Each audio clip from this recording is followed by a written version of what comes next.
I promised in the last video, so here it is. I finally managed to play through all 3 different versions of the Acolyte class in Last Epoch, which was definitely an interesting experience.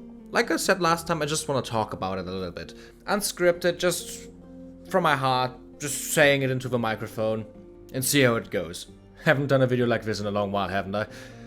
So, next to the Necromancy class, we obviously also have the Lich class, which was an interesting experience. I actually got builds made for me.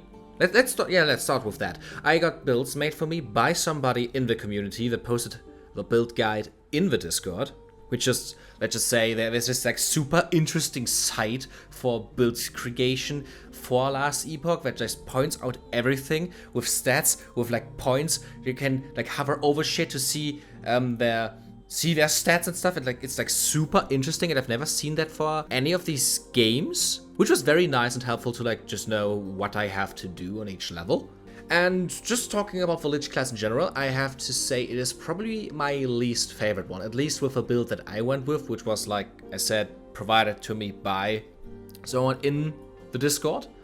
I like the gimmick, because the main thing you get by specializing into a Lich is the Lich form that transforms you into a Lich with 2 size, which is pretty cool because you are stronger, you have a few buffs, you have a new attack, which is like a dash, which you can do instead of the transform button, which is kind of nice, and you constantly lose health.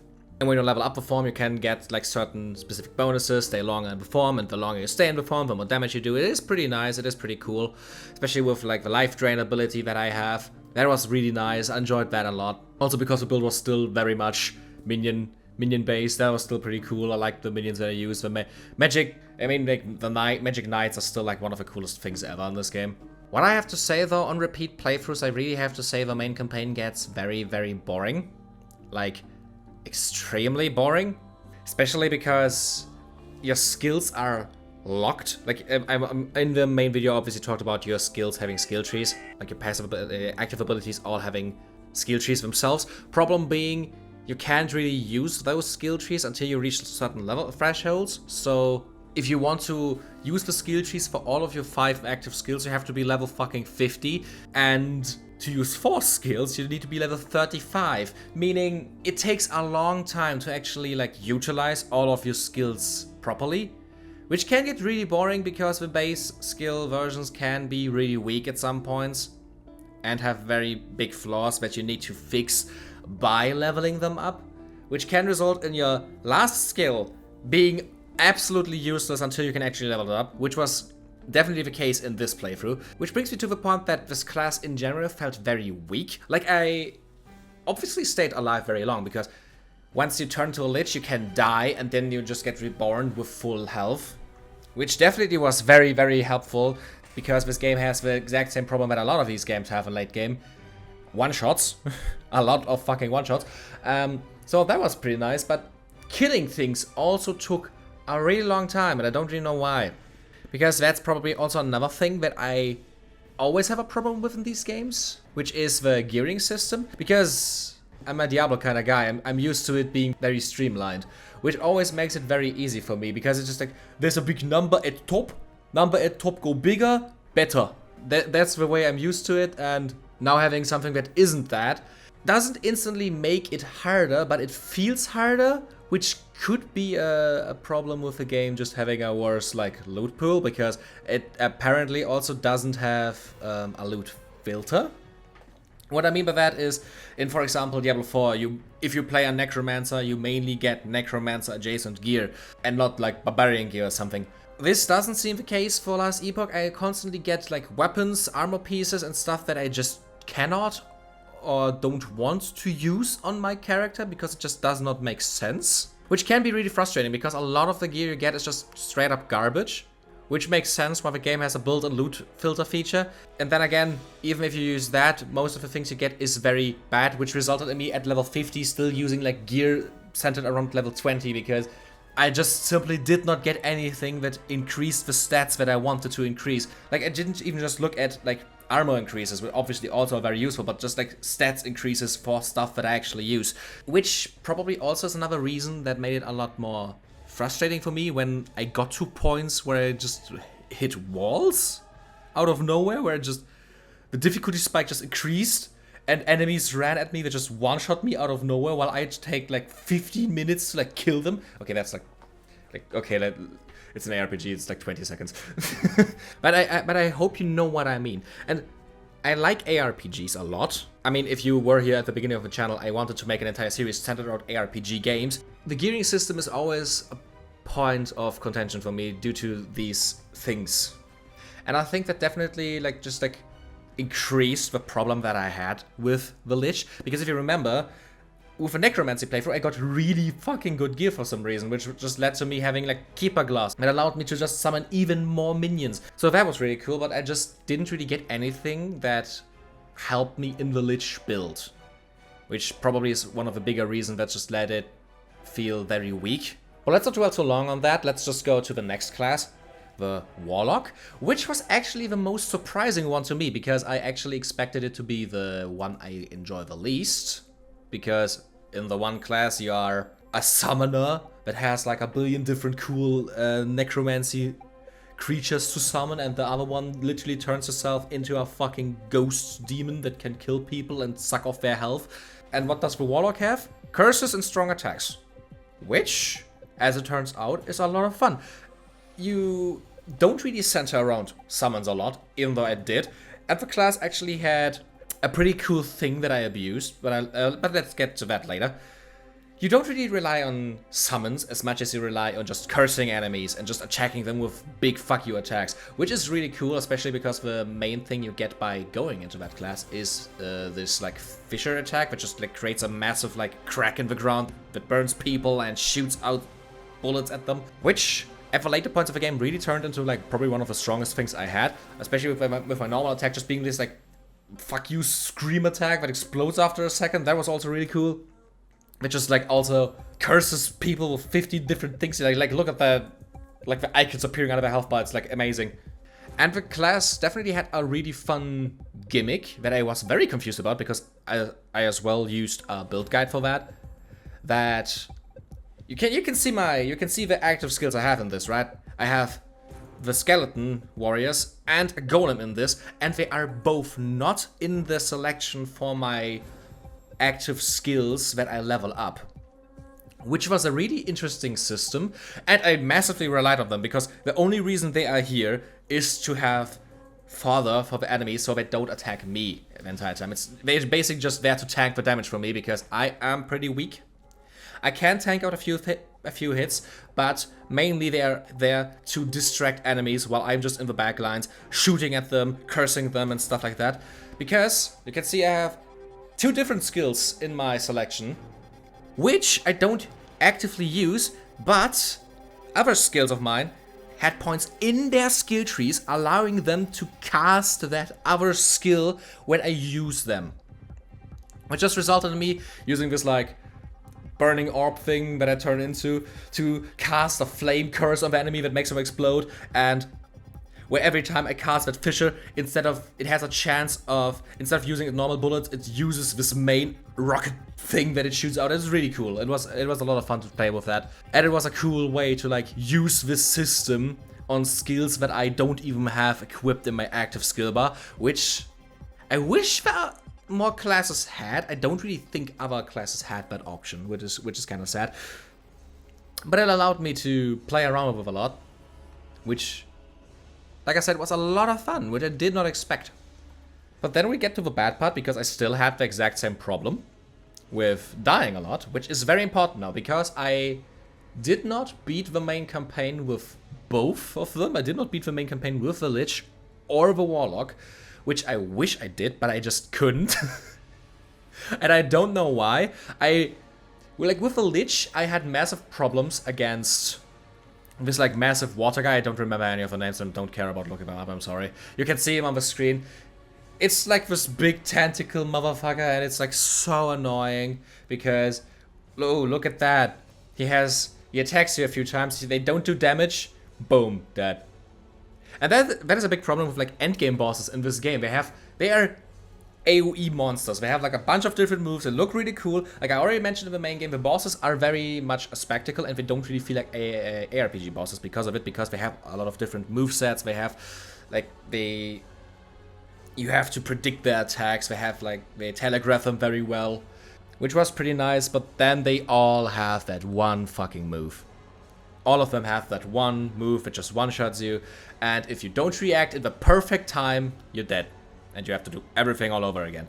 Which just resulted in the Lich path that I just could not get past this guy, because first of all, you have to attack these tentacles that come out of the ground while you have to dodge this moon he puts on the ground. Which already can be kind of disorientating because there's a lot happening on screen. If you manage to do that, you get into this big ass arena where he shoots waves at you, and these waves also one-shot you while there's a bunch of more tentacles and enemies spawning, and if you just like fuck up for a millisecond, you're dead and have to start the entire thing over again. And if you manage to survive that, you actually can fight him again and kill him while he still does with one-shot AoE attack. I hope it's understandable, but I just at some point just didn't want to continue. It said fuck this, I'm just gonna play the next class, which I actually managed to defeat him after like 15 minutes. It took me a lot of tries and massive amounts of concentration. I never had to play any ARPG like I had to play this. I don't even know why I had that much of a problem with him. I remember I had the problem with Necromancer as well, but I did not remember it to be this massive. Which brings me back to the point, is the Necromancy class just the strongest one out of all of them? Did I skill it better by accident? Did I just get better gear? I don't know. I don't know what I did differently back then. But I also did not beat the game with a warlock, because after you finish that water area, you get to this big desert snake thing, which is the most bullshit boss in this entire game. I think it actually is the final boss. I remember when I first beat the game with the Necromancer, I think that was the final boss. Don't know if it changed that. I remember the story was not finished back then, so even though the game left early access, the story was still not done. Take that as you will. I don't know if there's more main story content after that, or if I just would have gone to endgame, but I didn't beat her. That's all I want to say, because same problem. Basic boss fight, cool movesets. She has a few AoE attacks that attack you that are pretty doable. She summons these like crystals you have to destroy to weaken her, and then she does this one whoosh attack on the ground and you're dead. And sometimes it's really hard to see when she does it, and sometimes you just don't even know what kills you. You're just dead. And again, is that a problem that I did? Is it my haven't I not skilled enough into like defensive things? Don't I have a right armor? Am I supposed to just like walk through old areas and grind better gear? What am I supposed to do? I have no idea. And honestly, I just also don't care enough. All of these games, like even like the most streamlined game of them all, Diablo, has the exact same fucking problem in endgame, where you get just randomly one-shotted by things that you never would have expected to one-shot you. Which is just like, get your fucking scaling straight. Something is wrong if it just one-shots you out of nowhere. I don't know. Maybe I'm just not in the bubble enough to understand that. Maybe I'm gonna get a few comments complaining about me just not having got good enough or some bullshit. But overall, I don't know. I really don't know. It just is not really fun to do a boss fight for forever and then get one shot out of nowhere and have to do it all over again. Which brings me to the point that I actually beat her once. Was really excited that I actually beat her just for the boss to stand up again and be the exact same fucking boss without any changes, for it to then one-shot me and I have to start in the first phase again. No. What I can really say, I am not gonna change replacement for this game in the tier list, even though, like I said, the main campaign gets very repetitive and boring, and you can't skip it. You have to do the main story campaign, even on repeat playthroughs. The first experience and the Necromancy class are still on the same level as I put it last time. It is still a pretty amazing experience as a Necromancer. I mean, it being the only class I actually managed to beat the game with is probably telling you more than enough. But to end off this video, I actually played a little bit more of the Necromancer as well in the endgame, which is still pretty nice and chill experience. with you just going through these different levels, grinding up your things, getting up this bar to do more things. It is an extra very cool skill tree system where you can just grind through, which is still a lot of fun. I actually also changed up my build loadout a little bit and turned myself into 100% just a caster. I just turned my right click into summoning these shades that just are there for a few seconds, so I constantly can just like summon them in as my active ability. And I actually used the Abomination with this time, that I completely skilled out to get buffs for every different type of summon it consumes, which just turns it into like a completely different beast with like different types of attacks, different with different special attacks. It is actually a lot of fun, especially because it is there for a long time, because it loses health every second. But I actually was able to skill it so that it lives very, very long. And it is tanky as fuck as well. Like, even if it takes damage, it is there for a long time. And it consumes every minion on screen. You see this massive bar of minions. It consumes everything. And for every minion it consumes, it gets stronger and stronger and stronger and stronger, and you can instantly just resummon back everything, and you have just like this massive behemoth of a flesh beast just attacking everyone. It's amazing. The Necromancy class is still my favorite, which is not surprising. I definitely lost interest in trying out the other classes, sadly. I'm definitely saturated for now. I can definitely say that, yeah. I don't have the urge to go back to this game for quite some time, which is definitely really sad, because this game is really good and does a lot of things a lot better than Diablo 4. Which actually made a friend of mine ask me a while ago why I still play so much more Diablo 4 and return every season to that game instead of just like playing Last Epoch. Which the only thing I was able to respond was, Last Epoch is a pretty fancy restaurant. Diablo is a McDonald's. It's just a lot easier to get back into the McDonald's. Just get your most favorite thing, eat it a little bit, come back there if there's another like event happening, than just going to the fancy restaurant. Even though, thinking about it, fancy restaurants most of the time are a lot more expensive than just going to a McDonald's, which definitely is not the case for Diablo. I haven't done one of these videos in a long time. It was really nice for once in a while to not have written a script for multiple days and then edit a video for weeks before I can actually release it. Don't worry, the actually highly edited videos are gonna come in the near future. I'm currently playing through a lot more Necromancy games, so that we hopefully have more than 4 in the next one again. But for now, I just wanted to make this small video I promised about Last Epoch and its other classes, and there's maybe gonna be another short video in the next 1 or 2 weeks. Don't hold me on that though. But what we are obviously also here for, all of the great and amazing people that continue to support me on here, and we actually had a massive growth of people since the last video, thanks to Mesmer, the fucking Impaler himself, coming into the last stream where we played Elden Ring against him actually, and he just gifted 10 people a membership.